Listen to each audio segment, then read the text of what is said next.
सुकेश चंद्रशेखर ने बड़ा खुलासा किया है, 60 करोड़ दिए हैं। सुकेश ने सीबीआई जांच की मांग की है। 2018 की एक बर्फीली रात, दिल्ली की सबसे सुरक्षित कही जाने वाली तिहाड़ जेल, कमरा नंबर 10107 के बाहर 3 हथियारबंद गार्ड तैनात थे। अंदर कोई खूंखार आतंकवादी नहीं, बल्कि एक ऐसा शख्स बैठा था जो जेल की सलाखों के पीछे से देश की पूरी व्यवस्था को नचा रहा था।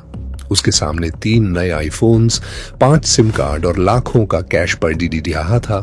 वो फोन उठाता है और भारत के एक बड़े बिजनेसमैन से कहता है, सर, मैं प्रधानमंत्री कार्यालय से बोल रहा हूं, काम हो जाएगा, बस 50 लाख और ट्रांसफर कर दीजिए। अगले ही पल वो फोन रखता है और चेहरे पर एक शातिर मुस्कान के साथ विस्की का गिलास उठाता है।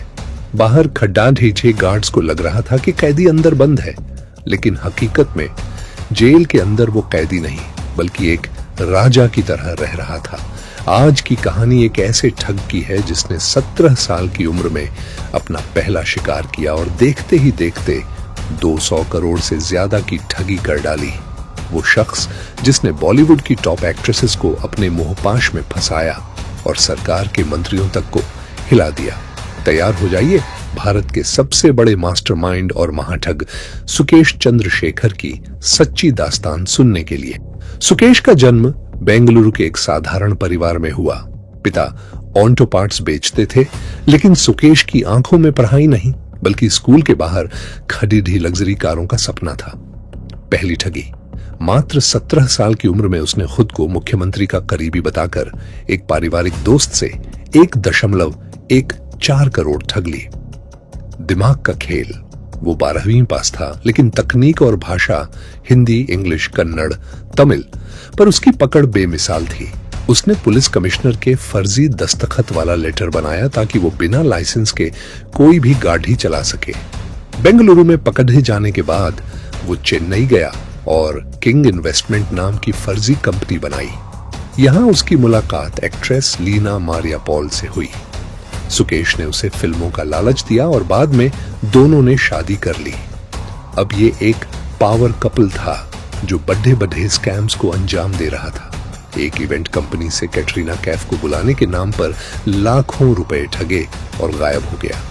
2017 में AIADM के पार्टी के चुनाव चिन्ह 2 लीव्स को दिलाने के नाम पर 50 करोड़ DDH की डील की और पहली बार तिहाड़ पहुंचा। जेल में ऐशो आराम, तिहाड़ उसके लिए कैद नहीं, ऑफिस बन गया। 82 जेल स्टाफ उसकी पैरोल पर थे। 200 करोड़ डिज का महास्कैम। जेल के अंदर से कॉल स्पूफिंग तकनीक का इस्तेमाल कर उसने रैनबैक्सी के पूर्व प्रमोटर की पत्नी अदिति सिंह को फोन किया। खुद को भारत सरकार का लॉ सेक्रेटरी बताकर उसने 215 करोड़ DH रुपए वसूल लिए। हेलो अदिति जी। जी स्पीकिंग।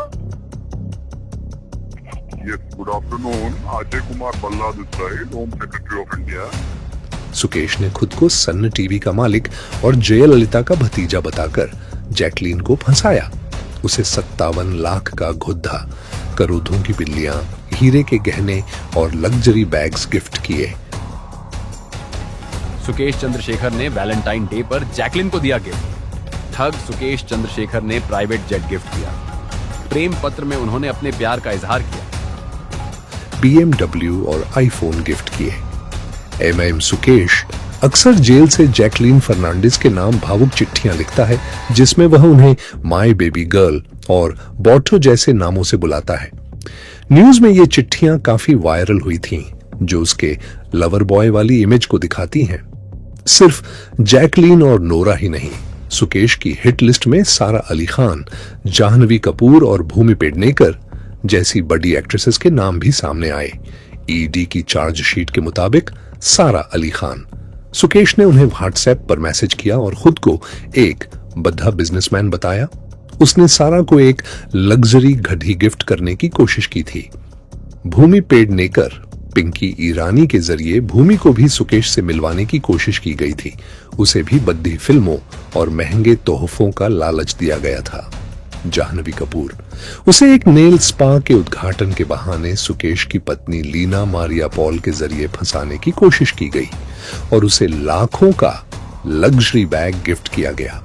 न्यूज के मुताबिक सुकेश रोहिणी जेल के अंदर से अपना साम्राज्य चला रहा था।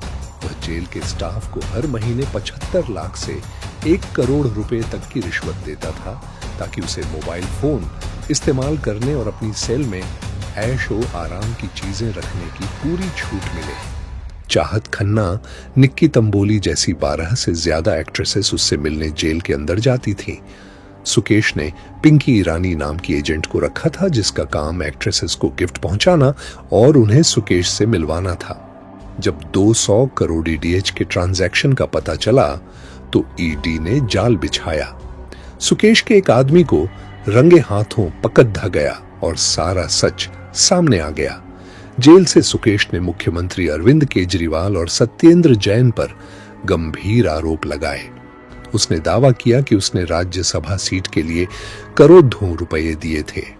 साल 2018 में जेल में रहते हुए भी सुकेश आलीशान जिंदगी जी रहा था। इस बात का खुलासा उन 4 महिलाओं ने किया है जो साल 2018 के अप्रैल-मई महीने में सुकेश से मिलने जेल गई थीं। इन महिलाओं में पिंकी ईरानी भी शामिल है। चारों महिलाओं के बयान के मुताबिक तिहाड़ में सुकेश के पास एक आलीशान कमरा, डायसन फैन, प्लेस्टेशन और ऐसी जैसी कई चीजें थीं। इसके अलावा एक फ्रिज भी था जिसमें मिठाइयों के डब्बे में खूब सारा कैश रखा हुआ होता था। इसके अलावा एप्पल प्रोडक्ट, रोलेक्स की घड़ियां, डिजाइनर बैग का भी अंबार लगा हुआ था। हाल ही में उसने वित्त मंत्री को पत्र लिखकर दावा किया कि वो 7,600 करोड़ डीएच का टैक्स देने को तैयार है। क्या ये सच है या उसकी एक और चाल? आज सुकेश चंद्रशेखर जेल में है लेकिन उसके चर्चे अब भी जारी हैं। वो कभी जैकलीन को प्रेम पत्र लिखता है तो कभी सरकार को चुनौती देता है। सुकेश की कहानी हमें सिखाती है कि झूठ की इमारत चाहे कितनी भी ऊंची क्यों ना हो, एक दिन उसे ढहना ही पड्डी डीएचता है। क्या सुकेश एक जीनियस मास्टरमाइंड है या सिर्फ एक अपराधी जिसे कानून का कोई डर नहीं? आप अपनी राय कमेंट में जरूर बताएं।